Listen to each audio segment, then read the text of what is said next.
Hello and welcome to Talks with Divya. In today's episode, we'll talk with Zoltan from Finax, Intelligent Investing, who heads the international expansion of the company, and he is himself a fintech enthusiast. Zoltan, welcome to the show. Thank you. Tell us more about what you do and what your company does. Well, first of all, thank you for having me and inviting me. It's my pleasure to talk with you on Divya Talks. Well, our company, which was established in 2017, so has its history behind itself already. We are making intelligent investing or an investing method, easy investments to ETFs approachable for masses.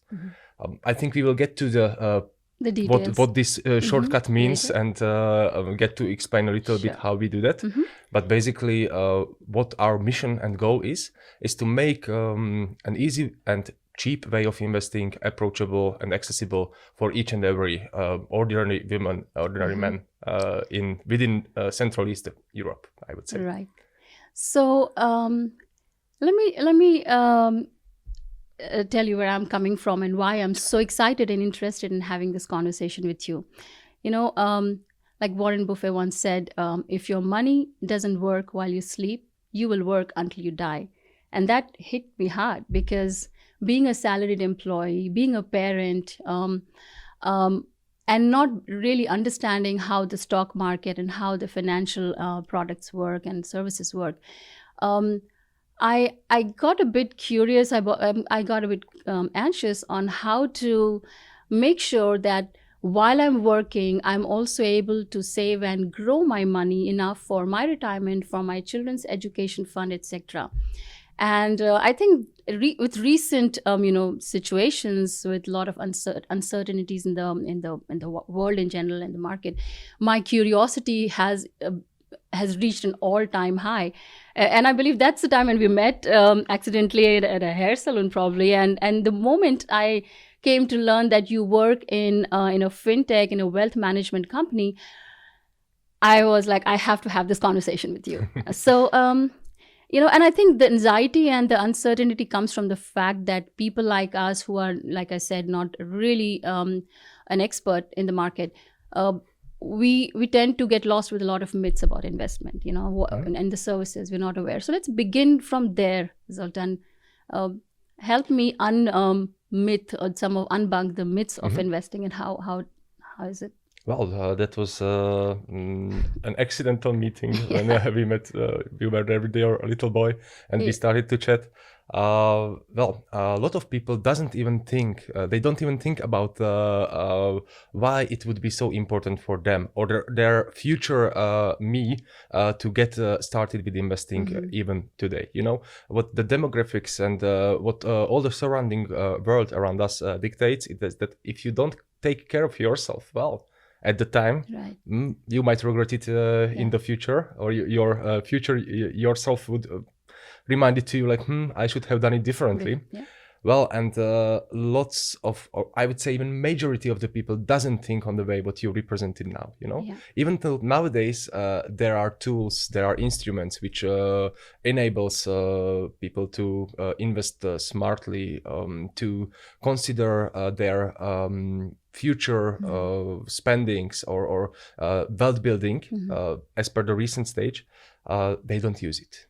There might be some historical or experiences from the past which are, let's say, pulling them back from having those investments kicked off. Yeah. Also, I think sometimes it's a cultural thing. Like where I come from, talking about making money or growing money is probably something that is not really welcomed, or there's a bit of a taboo.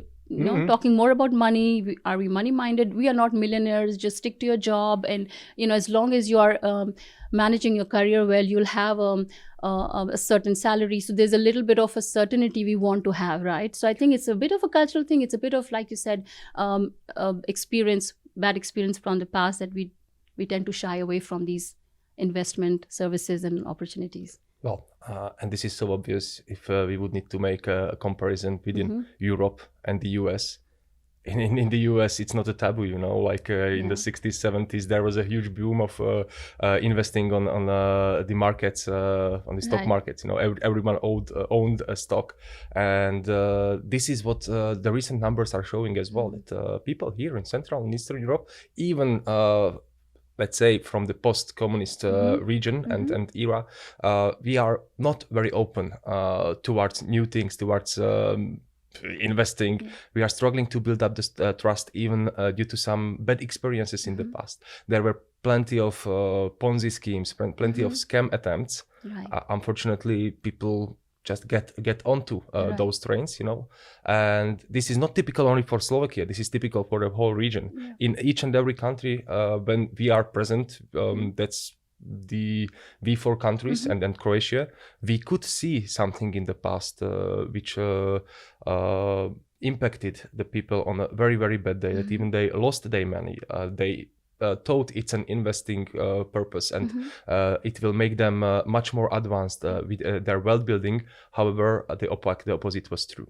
Right. So with all the combination of this, if we compare, I would give a figure now on the distribution of ETFs. We will get into what these three letters mean. This three letters abbreviation means in the coming part. So in the US, already the household savings are being more than half of the household savings are being invested via those ETFs. You see, that's the passive investing, and I will explain the principle of it very, or at least I will try. Let's talk about what do you mean by passive investing. Okay. I will try in a very simple way. Just to finish off the figure, in the European or in Central and Eastern Europe, we are still only about like 1/4, so 25% plus some small percentage points, which tends or shows that this trend could lead us to even higher growth, but we are definitely lagging or much behind. We could do much better here, right? Much better, of course. And this, I think, that's my personal opinion, this gets back to the roots of how people intend to think about and what they are doing for their better financial future and what their position is if it comes to investing. Right. You had a question on how this principle of ETFs and passive I'll tell you why. And this is a little bit of a personal story. Like I mentioned at the beginning, that I'm on my mission to learn more about investment and become, I would say, financially more, wouldn't say intelligent, but aware. So during that journey, about a year ago, I was asking from my friends in this industry, what are the various options for investment? And like you mentioned, ETF has become quite popular, and I learned about it. I struggled though to get a professional service. I went to a few private banks, I won't name them, where I asked to help me open an ETF account or help me walk through the process. And I was disappointed. And in the end, I ended up, investing in what's the most common and comfortable area is real estate. We can talk about that later. But so I'm curious about the ETFs. For those like me who do not understand, could you explain what is ETF, and do we really need a bank or a private institution to help us open and manage it throughout? And those were exactly ETFs what you were looking for, or such an investment solution in general? Well, ETF stood out because people were talking about it, and a lot of times, friends suggest, but with all due respect, some of those friends themselves are not fully aware of how it works, but they have invested through word of mouth or through suggestions or through following the news. So I was not able to get to understand at the core. Because I wanted to have full understanding before I invest. Like I said, we are salaried people, so we don't have there's a lot at stake. So I was keen on understanding ETF. I still believe ETF is something that we should all look at, and I might end up investing once I get a better education on how it works. You kicked off with a quote of Mr. Warren Buffett. So let me continue on this way. He mentioned that for the retail, for the small investor, the best investment instrument or investment tool are those ETFs, exchange traded funds. So what those three letters are covering, it's basically a scale of instruments or couple of single stocks which are grouped usually under the indices and indexes, which intend to show and copy the performance of the market. And the ETFs, thanks as well to the technological revolution, let's say, in investing. I kicked off my career approx 15 years ago, and it was the very beginning of the journey. With ETFs. We didn't usually provide them to our clients back in those days. And even the first ETF was founded in late 1970s. The whole sector got revolutionized in 1990s, I would say. Its father, John Bogle, said the principle of the ETFs is that you are not looking, or in general of the passive investing, is that you are not looking for that single stock opportunity. So you are not just buying a stock of a company, for example, which to mention, Heineken or MAN, which are particular companies, but you rather buy the whole market. So you are not looking for that needle in the haystack. You are really buying the whole haystack, and that way you invest to everything. This allows you a very good principle, or to fulfill the principle of diversification. What means that you split your investments among several instruments, or even several regions, or several stocks of companies. And that ensures that very good risk distribution, that in case one of the asset classes are growing, the others are not performing that well, you always meet it somewhere in the middle. And on the yearly basis, it could make, on the long run, of course, if talking about long run, it's around 10 plus years. But in ideal case, it's from now until your retirement. Let's not mention any age, right? So I think I've disclosed enough, but yes. On this long run, that could be 6, 7, 8 to 9% on a yearly basis. That was my next question: was how long is long term, or how short is short term? Is ETF really not a a good idea in the short run? But when we decide we should look really at really long term, like you mentioned. So this I would explain throughout our service. How do we provide our service? What we do are managed portfolios. So we pick up several ETFs, in particular 10 ETFs. We are thanks to them covering 75-80% of the world stock and bond markets. Regionally diversifying as well among the several or particular asset classes. And what we do is that we mix them up to investment strategies. So this way, anyone can find the best fitting risk allocation for themselves. Well, one would say, okay, one ETF costs like maybe 200-300 euros. How could a small retail investor find that amount of money to invest to it, and at the same time manage the diversification? This we handle in the way that we use share fractioning, buying whole ETFs, so whole pieces of shares, but systematically we what we do is that we are aggregating the clients' orders or their money which they intend to invest. This is happening on a weekly basis, and investing them as one aggregated whole. So as one bunch of money, I don't know, tens or thousands of clients giving hundreds of euros, then it means that we have the full amount what we invest, and we redistribute it to them based on how much money they put on the market in the given period or during the given week. You mentioned this is called share fractioning.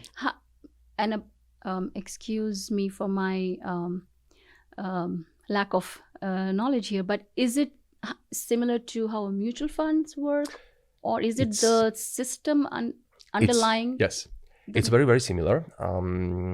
we need to bear in mind one fact that these ETFs are traded on the stock exchange. Okay. But at the same time, what we do with those fractions is that we allow people to invest from 20 euros. So they don't need to buy the whole ETF, but they can buy let's say 0.3 some pieces of those ETFs, and we are providing it to them to their managed accounts.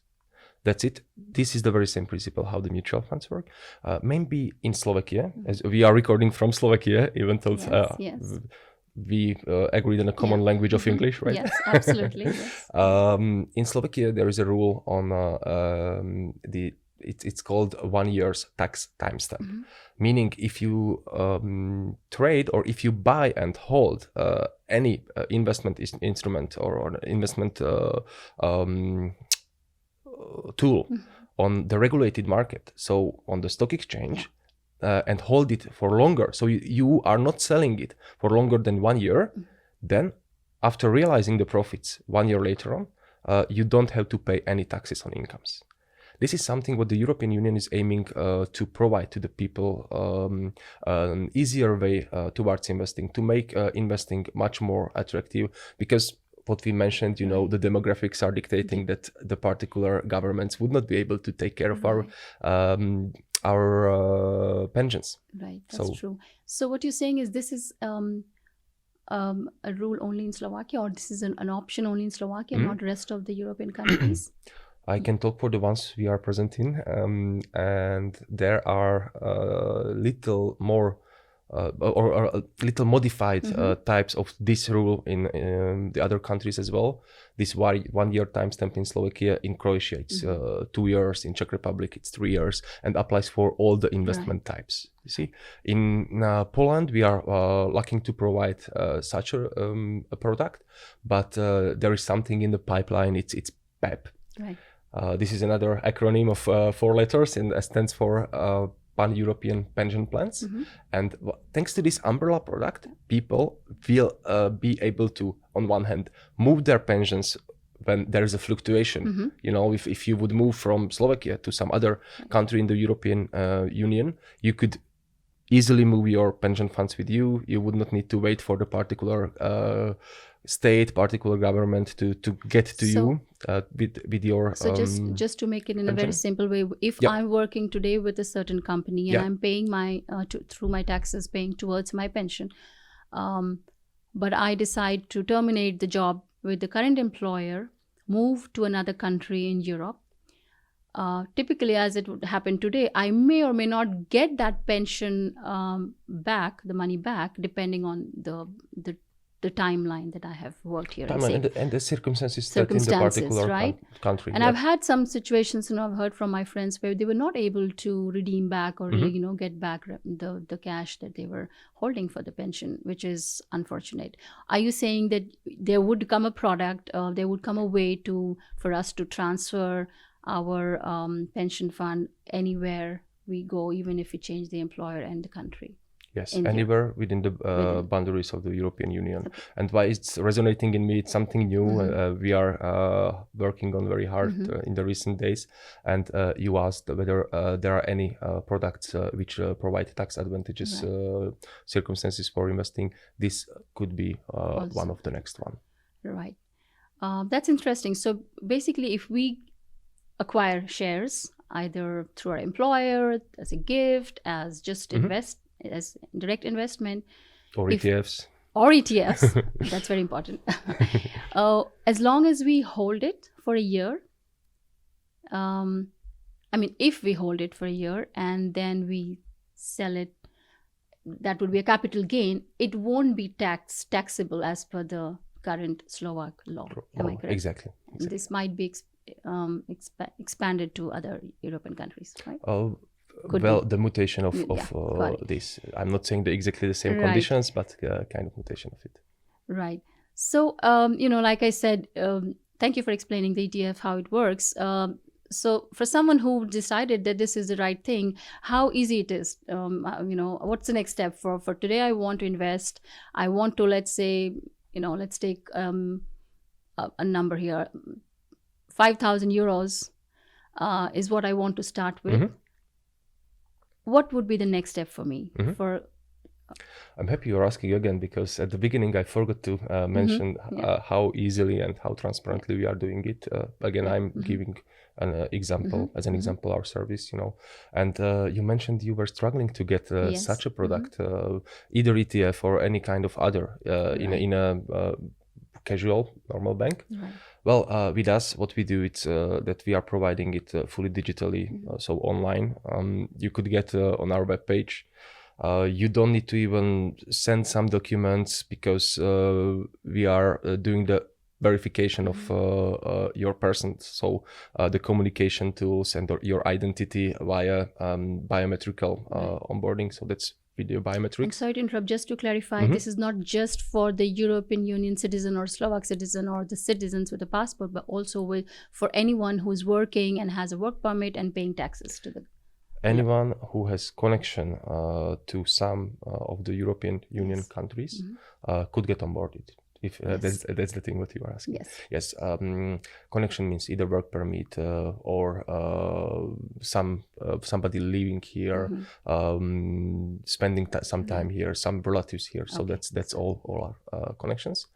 And sorry to interrupt. So please carry simply on. by going online, answering a couple of questions, which is our legal duty to ask, such as in if it comes to investment, it's the very same in each and every financial institution. That's called the onboarding process. And after answering those questions, our robo-advisor engine gives you or proposes you the strategy mixed up from those 10 ETFs, out of which 6 are equity based. So these are the stock based ETFs. To give an example, for example, the S&P 500. This is the world's most or best known index, which is tracking the 500 largest companies in the world. If you would like to say so, best performing companies from the US. So at this, we are buying this one tool. We are buying fractions of shares, or you are owning fractions of the company from these 500s. You see, so this is one of them. So we have four other which are based on fixed income. These are governmental bonds or bonds of emerging markets, etc., etc. And based on the answers you give, we have questions, not that personal questions, but we need to find out, what is your attitude towards the risk? What would you do in case the markets would drop, such as nowadays? Whether you would invest more money or you would rather keep your investment. Understanding you would your goals, the client's goals. Exactly. The investment horizon. How much money would you like to invest? You mentioned 5,000. That could be the initial one-off investment, but you could kick it off from 20 euros already, or any other currencies from the country where we are. And this way, you got to a step where our robo-advisor sketches up the expected outcome once you would be investing via that particular investment strategy. We have 11 of them, different increments of 10% threshold, like we always moving, playing between in between the distribution of equity based ETFs and stock based ETFs. So fixed income based ETFs. So you could have a strategy of 50-50, 50% equity based, 50% fixed income, so bond based. We don't really offer 60-60 because it's not matching up to 100 then. But this way you could see how it would look like in the time, how it would develop, and you could see as well the optimistic and the pessimistic scenario. So what could happen in the best and the worst case scenario. You give your personal data, that's a necessity. You do the biometric verification and you are onboarded. Your account is getting activated and you are subject to fee payments, because of course we don't do it like free of charge. That's a service we offer, a professional investment service. But we are providing it at a very competitive manner in sense of fees, or it's very cheap way of investing for everyone who would like to try.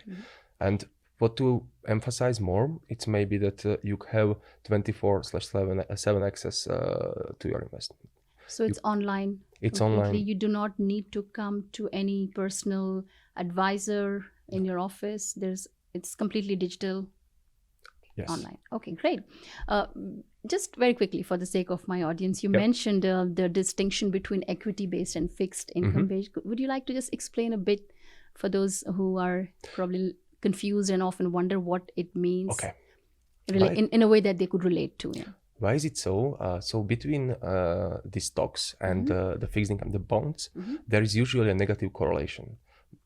In simple words, it means when the equities are or the stocks are growing, the bonds, the fixed income part is usually dropping its price. Yeah. So depreciating. Yes. Thank you for the word. Thanks to this negative correlation, we could come up with a mixture of those asset classes, which are ensuring the exact needed diversification. So if someone would like to invest more on a riskier way, would like to, for example, go for 100% stock portfolio, stock ETF portfolio. This then includes the 6 stock-based or equity-based ETFs. Then on the long run, I think it's the best option. Right. Because on the long run, by the time each and every drop, each and every crisis could have been or was overcome. We managed to overcome of those. If you might remember, in 2008-9, the stock markets were dropping very, very significantly, even above 50%. And these drops, these moves are the natural part of investing, natural part of the markets. So nothing to be worried of, just to be consistent, and the other part, for example, the fixed income part is there to ease those drops in the normal circumstances of the markets. Got it. Right. So, it seems like what we're hearing is that savings bank, for example, we all have our, savings bank, and often or the mainstream way of investing, if at all we want to invest, people like us, we tend to rely on savings bank who sometimes push to us their products, which often they don't understand, to be honest. So it looks like this this wealth management fintech and through ETFs, this could be the solution. Do you agree? Or what do you have to say about that? That's a question. Like, we are living it. All who are here within our company, we consider it as our lifetime project. To really bring the investing close to the people. And if I may shortly tell a personal story of mine, how did I get back to this? Because that's a coincidence as well. Like, I found my former boss. So when I kicked off my career, I used to work in a typical brokerage company here in Slovakia, focused rather on active trading, and that was even trading. So not only like there's a difference between trading and investing. Trading is something short term when you are speculating on the growth, on the price drop of a particular instrument, and probably you're following that company or industry very closely, right? Is that? Sure. Yes. Okay. And on the other hand, investing, it's something long term. It's the buy and hold. You buy it and you see your wealth, your investment appreciating. Despite the particular drops in the time. So to the banks, when anyone approached us, and I will connect it with the story of mine, anyone approached us in the past asking for some good or suitable investment solution, it's like I could not even provide the one which we were selling at that particular brokerage company. Later on, I was working in the banking industry. I learned it's like kind of a copy paste, like here are some funds, we now push for this, for that, but those are usually actively managed ones. What might be the disadvantage is that are much more expensive or being sold at much higher rates. Their management fees, it's much higher than the management fee of the passive investing, definitely. And on the knowledge or the professional background, I had my experiences as well. I definitely would not like to name the bank, but I was surprised how I wasn't informed on the risks connected to the investing, how I wasn't informed on the full scale of fees you are paying in connection with that particular investment. So whether that lady did understand or not the product. I didn't even go to that level of detail. I just asked for these couple of things. I felt like, okay, it's not the full truth. And this we consider as a very, very important thing, to be fully transparent and to give the people that sake of trust, or how to call it, that yes, we are there for their investments. It's a customized approach. It's for you, for your needs and goals, which probably is missing in the way it's provided by the traditional banks. And anytime there are questions or any further needs, any client of ours could easily approach us via the phone or online. We've learned how important the human approach, despite we provide online investment services, we learned how important the human approach in building up the trust and the awareness of people that they would need to invest is. That's a great point you brought, Zoltán, because like I said, traditional investments were typically something that you could see, you could watch grow, like real estate, like physical gold, even I believe the government bonds, you get a certificate, and you could, there was the luxury of having something tangible that you could hold and you can be assured, right? Or you could watch it grow, like I said. And that's what also led me recently. 2 years ago, I invested in real estate, primarily because I couldn't find any other solution. Like I said, struggled with understanding ETFs. So one goes to what one knows the best, real estate, right? Fintech is in my opinion, is a disruptive technology towards wealth management in a good way, which is great. But I believe this could be an issue, an obstacle to get that trust, to get that, because it's all digital, it's all, in through algorithms and through online platforms. There is no need even for the clients to come and sit and talk to you and understand. Maybe the podcast is a way, but you don't really provide that as a service, and it is not required. So tell us about how Fintech looks at these. Is it really an obstacle that's still an obstacle to get the trust, to get the assurance from the short answer is it is. Yes. If we would look further to the details, I would say depends. Depends on the audience, depends on the particular group, particular segment of the people. When talking about people, it's really like everyone, in sense of this segmentation, whether they are aware that they would need to do something with their personal finances, whether there's another group who has the power to do something, because often we see people are living paycheck to paycheck. That's another potential issue. And then there's the largest group, I think, who just don't care.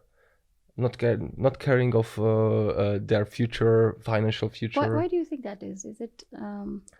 There might be a skepticism behind, resulting or stemming as well from the past experience, or we are just not taught to approach this field proactively. That could be historical. That's I would even dare to say that's a generational thing. My parents never taught me something, we never talked about investing, about how to manage a better future. Really, my mom and dad are very, very hardworking persons, doing these day-to-day jobs, not saying living from paycheck to paycheck, managed to make up some savings. But as they never had kind of an easy way and a tool, an instrument to invest with, at reasonable fees, and with a certainty that someone would not run away with their savings. What happened in Slovakia? Yeah, you mentioned Ponzi schemes and well, yes, a lot of other. And this somehow closed the doors for even providers as ourselves are, or for the nowadays market, where you could find investment solutions which are accessible, approachable, and fair to the people. Because coming back to the story of how did we make it up with my former boss again, to when I connected or joined to the company, I pretty much love the way how we are trying to do things here differently, and how we are client-centric, or how we are putting the clients towards the center of our attention, and like the way that if anyone in the future or now would ask me, is there a product you could recommend?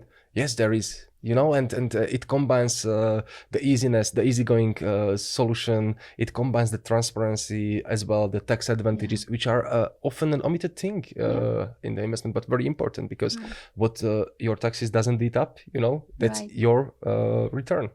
So with this holistic, and if I'm talking about holistic approach, that's as well on the educational manner, because we understood very, very fast. How we could change this thing is that we bring in the necessity level of education. We bring in, next to the professional investment solution, we bring in the content. We explain people how it goes, how it's easy to understand. It's not a rocket science, and it's for everyone, and in a very revolutionized way, I would say. So I think it's democratizing investment and bringing a whole new way and transforming the way the common man would invest. And I had a feeling that day when we met, it was a couple of months ago, and started to talk, exactly like a kind of the demand met the offer, like you were not aware either of I was not aware either, absolutely. Like I said, I've and I think not just me, I'm representing, I'm kind of proxy to some of my audience and my friends who are also struggling to get the right information, and I can see that this is going to change soon, and it's all very for all of us, it's a very welcome change, and I wouldn't say just in Europe, but across the world. Back in my home country, in India, there are a few fintech and wealth management companies that are doing really well. Also, I think they've, in terms of the investments they've made, in terms of the customers they've acquired, they've gone through the same challenges. Maybe the culture was probably already a little more in the sense of in an investment, like you mentioned, your parents, and post-communism or during communism, it wasn't really a mainstream way of growing money. It wasn't probably existing at all. There wasn't the space. Yeah, and I think the reason why in India we are like this is because we typically we are a developing nation. We don't have, if I can say, the luxury of not worrying about the paychecks, because here in Europe in general you have pretty good social support system, state support system. We don't. So we rely a lot on what we earn and how we save it or how we grow it. You see, and there's a difference, because you said we have a social system we could rely on. Well, we see this social system the very same way as you are seeing yours, like, yes, we, or at least the ones who are on the wave of understanding the need for taking care of their personal finances by themselves. They're seeing it and seeking the way. And and it's like, and it's very interesting. When people start to inquire about where can I invest, and what's the real estate market like, what's the rate of interest, and I often tend to see people's reaction here. Or I wouldn't generalize here, but in Europe, or this part of Europe, or Central Europe, people look at you surprised and confused, like, do you have a lot of money? Like, why are you inquiring? Do you agree? I mean, like, I fully agree. Do you have because I've seen people who have a lot of wealth invest a lot in real estate, or invest a lot in startups and entrepreneurs, and it really it's sad, because like I said, it was it hit me hard when you read quotes like, if your money isn't growing while you sleep, you'll end up working. I don't want to work till I'm on my deathbed. Is investment not for anyone? Can I not? So I think it's also a very cultural thing, right? In India, you may not be asked the same question, or maybe we understand the value of investing a little more. There's a monster called inflation, which is eating up the savings, eating up the for example, the cash held in the banks of people. In Slovakia now the inflation rate is around 13%. In the surrounding countries it's even worse, heading to 20%. We didn't experience this for decades. So there is a generation who are in their active years now, who are working at creating wealth, but they never seen this. I would not call it an extreme, but they never found themselves in this situation, and this inflation doesn't really support to keep up with your money. You mentioned as well the real estate investment. Yes. I was when you were saying it, I was wondering, okay, that's you had either some savings, some cash, you didn't know, I think that's the scenario in the context what you were mentioning, didn't know where to invest, or you managed to get a mortgage in good conditions, Yeah, and I would like to, this is also something very interesting, and I want to, in a way, if I could help, it's not always that you have a lot of cash, and we don't want to get into my personal story and all, but it was mainly driven, I would say, when pandemic hit, and like I said, getting anxious and getting aware and to do something about.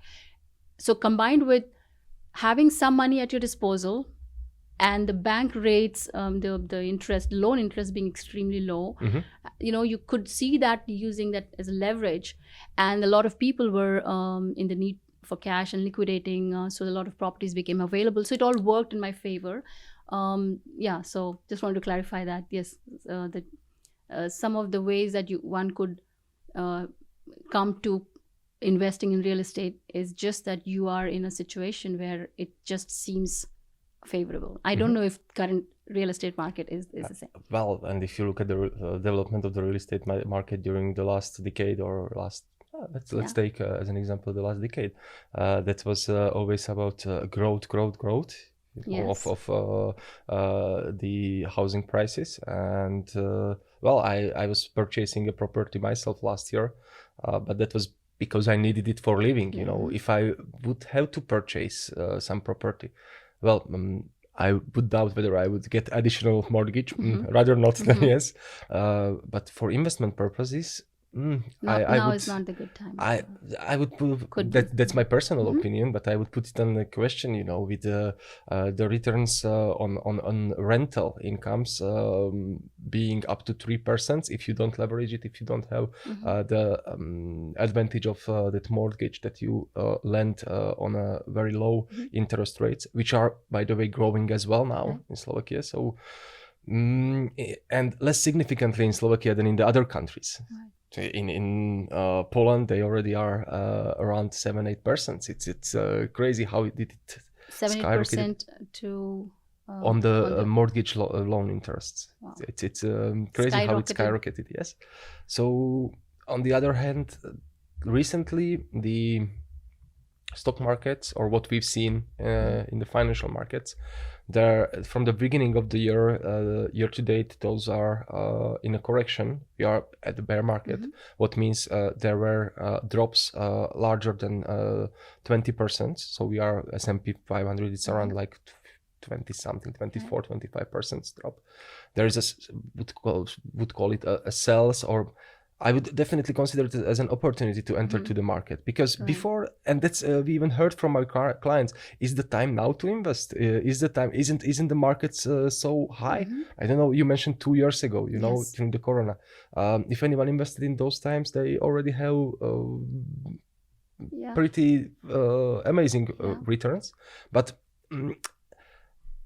in connection with those aspects on how any investment might be safe, I'm jumping now a bit, but if anyone offers you like, okay, now you have the opportunity to get 3 digits returns in a very short time, it sounds to me too good to be true. Too good to be true. Thank you for the word. Yes, but if you do it constantly with those average returns of the markets, and this is the whole principle of the passive investing, that you are well diversifying, doing it at lower prices, so for cheaper, and keeping it on the long run, then piece next to piece, or step by step, you manage to build up your wealth. You manage to get the net worth needed for example, for the retirement, you know, to ensure the same quality of the life or the same standards as you are living now. Because if your income drops, monthly income drops significantly, let's say by 50-60%, and if you have no savings, no investment, I doubt you would be able to maintain. Else, if your children would not take well care of you. Or you hit a jackpot. Hit a jackpot, but which is very unlikely to happen. I think this fear or this concern is one of the biggest drivers for us, people like us, to go more and more, learn, be aware of the investment opportunities. You're right. And fortunately, there are as well opportunities and manners, tools, even digital platforms, to get in. I would like to digress a bit and let's say how they say, let's talk about the elephant in the room. So as a customer, we could hear that fintech, wealth management, intelligent investing companies like yours has no commission, there's no fee involved. So you don't have to worry about brokerage and all. So I'm just curious how the business model works. I mean, it's too good to be true. to tell us about that, like how do you make money, and if you don't mind sharing in a general sense. We are definitely not the Central Eastern European Robin Hood, no. So I like that way you put it. CE Robin Hood. We are not the one who's stating there is no commission. Of course, there's a business model behind which on one hand makes our business sustainable. That's the goal of any entrepreneur. There are ones who want this revenues at once or very, very fast, or we are rather saying like, okay, let's make our business model sustainable. Let's make it step by step. Let's offer fair conditions to everyone. And we are not doing any how to call it, is a machination a right word, or we are not borrowing or not trading anyone's orders, like not the Central Eastern European, but rather in the US Robin. No, we are not doing that. But the fee structure is like, okay, you come to our webpage, sign in for the product, do the questionnaire, up to the moment until you don't send your money for investing. There is no fee at all, nothing. You look at your investment strategy, what the robot of ours recommends to you or proposes to you. You could even walk through our blogs explaining how we are picking up those ETFs. Check it, That's very often feedback from our clients that like they kicked it off. They started with this robot and they see in the transparent accounts. There are two of our real life clients. Anyone could check in on our webpage, and they started to be curious. It's good to have that curiosity because if you invest to your how knowledge, their funds are growing and how they are managing it, right? Exactly. So they were looking at it, appreciated the content we provide, learned something more. But if they didn't feel themselves in a position to do it by themselves, of course there's a way, but only very small percentage of people. A lot of people is talking about it, but only very small percentage of people is really getting there to open up a brokerage account with someone, So with this, when they send the first money, the first deposit, any client, this is the moment when we invest it. There is no transaction, no success fee there. We work only with one fee on the portfolio management. That's 1.2%. 1% is the net, and plus VAT is the additional 2%, 0.2%. And that's a yearly fee. So that's per annum. Deducted on a monthly basis.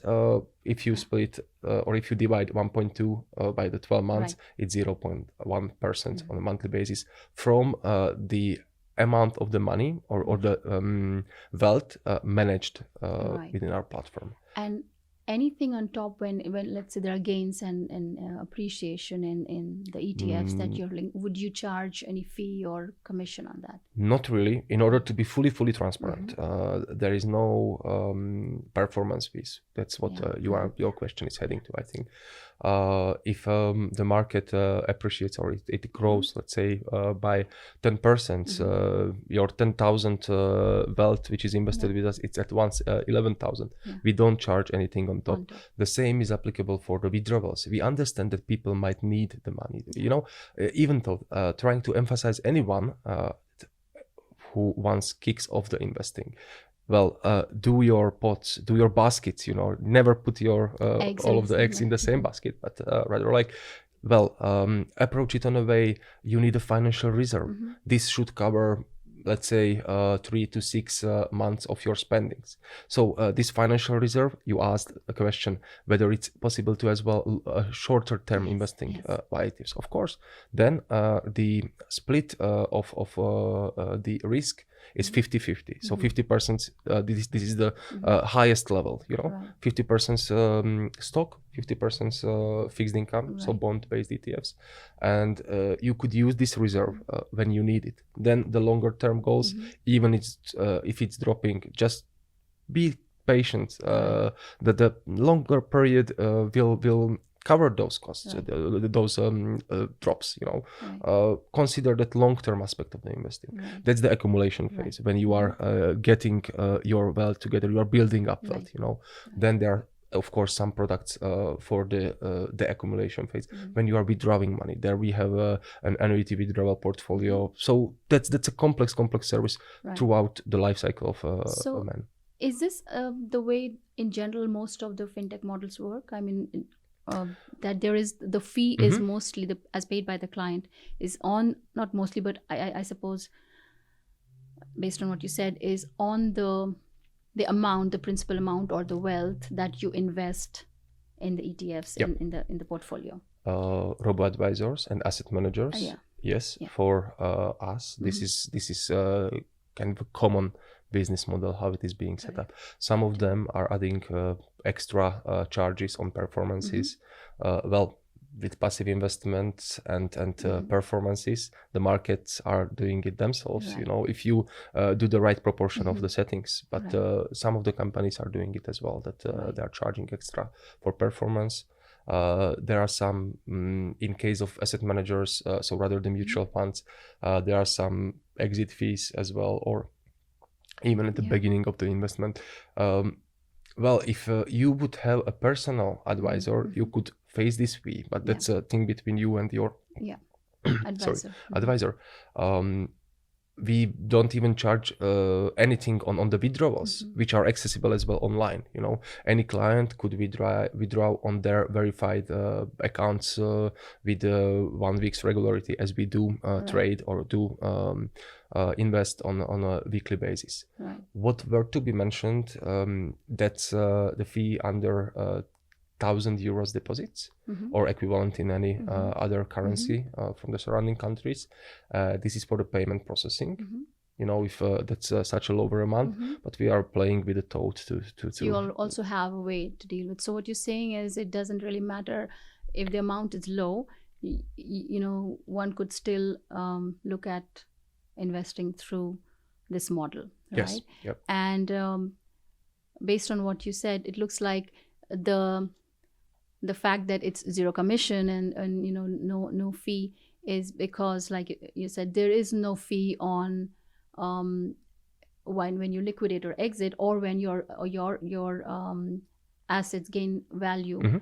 But it's mostly around acquisition of the client and the deposit of the money and all the fees involved, or that and like I said, like the 1.2%, that's the fee that's the management fee. And in that sense, it kind of becomes really minimal fee and no commission fee, so which is the truth. Okay. Personally, I would like to ask, as we come towards the end of this discussion, I mean, there's so much that I'm sure we could talk about maybe for some other day. But in your opinion, working in this industry, and now you're expanding, you're the head of international expansion for your company. Any key lessons learning that you could share with us, top 1 or 2, that is kind of your takeaway from the client's conversation that you're working on, or you think your industry could improve upon? The first one, talking of international industry. Okay. Yeah. The first one, I would say it's like sometimes we really need to create the markets for the product. That people in the surrounding countries are so reluctant towards investing. Or, for example, you mentioned the real estate. In Croatia, people are crazy about investing in real estate. Even there's a seasonability factor when the season ends. So the main touristic season. Often the people from the shore are coming to Zagreb buying some properties. It's they consider it as their investments. But in the nowadays circumstances, when there's no return without taking the risk. So if you would like to gather some returns, some performance, some revenues from investing, you would need to take the risk, associated with investing. All those cycles and all those fallbacks, which we know on the long run could be easily overcome. And people intend rather to be careful and skeptical towards this way of modern digital investing. Therefore, we are much more there in so you need to create a market for that. And we need to create a kind of good understanding. This is rather what I meant with the market. Market for us, to distribute the product, but a good understanding among the people that it's actually a good thing to be invested, and in the long run to make their well appreciated. On the time, and another key learning is, when we were kicking off the international markets, before countries at the very first stage, I thought like, okay, it should not be so complex, because we are the same European Union, the same legal framework would apply, but actually time has shown that the situation is much more complex. People are or the local needs of the local audiences, potential clients are different. There are different products on the market. There are different experiences from the past, and that it's is very something diverse in that sense, right? And that led us to really concentrate on the full localization of the product.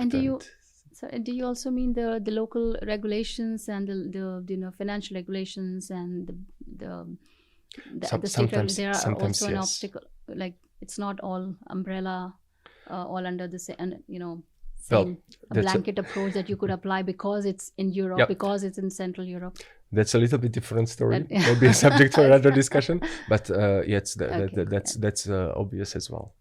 And I'm like I always want to bring some, I'm an optimist at heart, so I always want to bring some positive message to my audience, for people out there thinking about investing, for people who are not entrepreneurs and millionaires and acquired a huge fortune. Tell us, what would be your key message, like why we should go ahead? And I know we've talked a lot about this, but if you have to just summarize, like in 2 words, like Divya and audience, and it doesn't have to be an ETF. It doesn't, they could, but in general, why investment for, the non-investors or non-financial expert is important. Why we should look at it? Why now than ever? Given all the facts mentioned, demographics, no pain, no gain, so no risk, not a quality return, rather the monster called inflation eating up your money, sitting at the account. Inflation is one reason. In this context, I would say don't be afraid, pick up wisely. Anyone should pick up very, very wisely their investment provider. On one hand, to look at the level of the regulation, look at that provider not being a scam, really like to consider. There are some signs. We didn't really touch base on that, maybe next time. Sure, no, what was that? Did I miss? If you are considering to invest, and anyone, I mentioned one thing, if anyone offers very, very high returns, there's something stinky behind, or there is not a regulate license. We are a license subject, if there is not a license subject you would like to invest with, that might be tricky, look after this. Mainly as well in connection with all the boom around crypto and all what we've heard about some scams, even from Slovakia or from the surrounding countries, need to be very careful. So that's behind to choose to pick up the provider very, very wisely. Look at the schemes of guarantees. For example, the Slovak Guarantee Fund of Investment is covering up to 50,000 euros per natural person, their deposits, in case though this money would not be accessible for any reason. Of course, this is not our goal or target, but there are these kind of guarantee schemes. So look after these things, and don't be afraid. Like your future yourself will thank you if you take care of your investments and wealth building nowadays, because it will ease, your so make pension informed time decisions. Do not be scared to take some risk, calculated risk. That's very nicely said. Thank you. And I think we've talked a lot about, or we've quoted enough about Warren Buffett. But one of my favorite ones, absolute favorite ones, is the most important investment one can make is in yourself. So the more you learn, the more you earn. And I believe that's why we're having this conversation. And you also have your own podcast. Probably that's something that you all believe in as well, to educate the people. Yes, in the end of the day, I'm happy we could share this studio, which is the outcome of our endeavors to bring content in a sense, not only blogs, not only articles, but as well videos, as well podcasts, webinars. Well, we have some in English too. Mainly we do. Oh, great. Mainly we do in Slovak, Croatian, Czech, Polish, and Hungarian. These are the markets where we are. And as mentioned, we provide the local content. But next to the professional investment solution or investment service we bring, that's the key to educate, to shed some more light. And I would say, you mentioned the informed decision, remove that misinformation or lack of informations, and even make people to think about the next step, think about there is something behind, there is some truth behind if anyone says this. Right. And I think that's great that I would make sure we let our audience know about the podcast, that it's do you have a YouTube channel? Yes, there is. Okay, great. So on that note, I would like to thank you, Zoltan. Thank you so much. It was very informative, very educational, and great fun to talk to you. I hope we'll get a chance to do this again. Thank you so much. Thank you so much as well, and with pleasure. Thank you for all of you who were watching, listening. Yes, and if you liked this episode, please do not forget to subscribe to my channel, like this video, and share it forward. And like I mentioned, Finax also runs a very regular podcast, mostly in the European languages, where they're expanding, but also some English ones. And if you do have any content that you'd like to talk about, any topic, we can do this again with you, right, Zoltan? Thank you so much, and have a nice day. Thanks.